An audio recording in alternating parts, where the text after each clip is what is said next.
प्रिय बच्चों, good morning.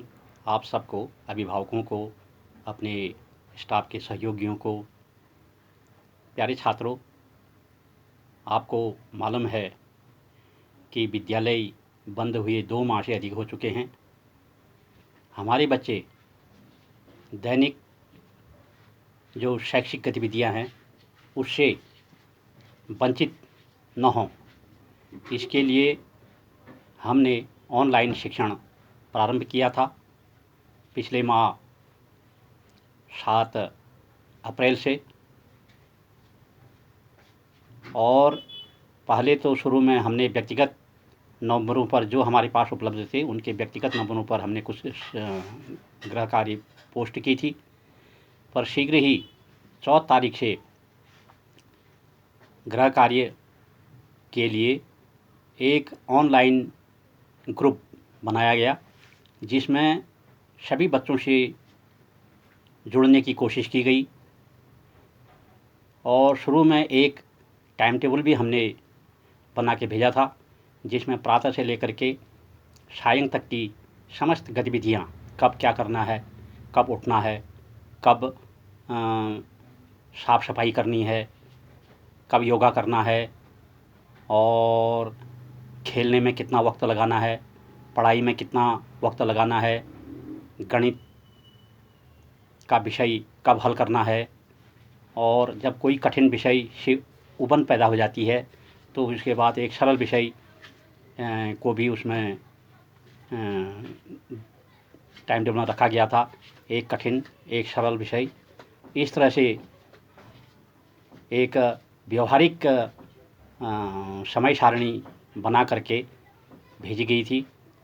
आशा है आप लोग उसी के अनुसार अपना दैनिक कार्यक्रम कर रहे होंगे। कुछ बच्चे बहुत अच्छा कर रहे हैं, जो जागरूक भी हैं, प्रातः से लेकर के शाम तक जितनी भी गतिविधियां हैं वो करते हैं और उसकी पोस्ट भी डाल रहे हैं। पर कुछ बच्चे जो हैं कार्य के प्रति उदासीन भी हैं, या उन्हें लगता है कि मोबाइल को सही ढंग से चलाना नहीं आता है, या वो कार्य से बचना चाह रहे हैं। मुख्य रूप से गणित और अंग्रेजी विषय के प्रति मैं कुछ ज़्यादा चिंतित हूँ, क्योंकि अन्य कार्य तो लगभग सब बच्चे कर रहे हैं, पर कुछ कार्य जो हैं, कुछ बच्चे गणित और अंग्रेजी विषय को इग्नोर कर रहे हैं। यह जो है हमारी शैक्षिक उन्नति के लिए सही नहीं है, क्योंकि प्रत्येक विषय का अपना अपना महत्व है। और गणित कोई कठिन विषय नहीं है, बहुत सरल है, सिर्फ तर्क पर आधारित है। उसको अच्छी तरह से पढ़ें प्रश्नों को और समझें। जब तक हमारी बात समझ में ना आए तब तक उसको समझने की कोशिश करते रहें, और जब वो समझ में आ जाता है तो उसको हल करना बहुत सरल होता है, बहुत आसान होता है। उसी तरह से अंग्रेजी का भी निरंतर अभ्यास करें और सुलेख भी अपना ठीक बनाएं। कुछ बच्चों की लेख में सुधार की बहुत आवश्यकता है। इसके लिए रोज़ाना एक एक पैराग्राफ हिंदी का, एक एक पैराग्राफ अंग्रेजी का भी लिखें।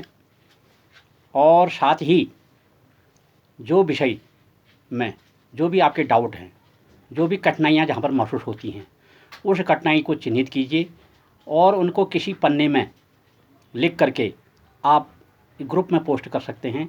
आपकी सारी कठिनाइयों का समाधान किया जाएगा। और अगर आपको लगता है कि इस तरह से भी समाधान नहीं हो रहा है तो आप फ़ोन से बात से भी पूछ सकते हैं। तो हम निरंतर, पूरा स्टाफ आपके शिक्षण के लिए तत्पर है कि कहीं पर भी हमारा बच्चा पीछे न रह जाए और हम पिछड़ न जाएं।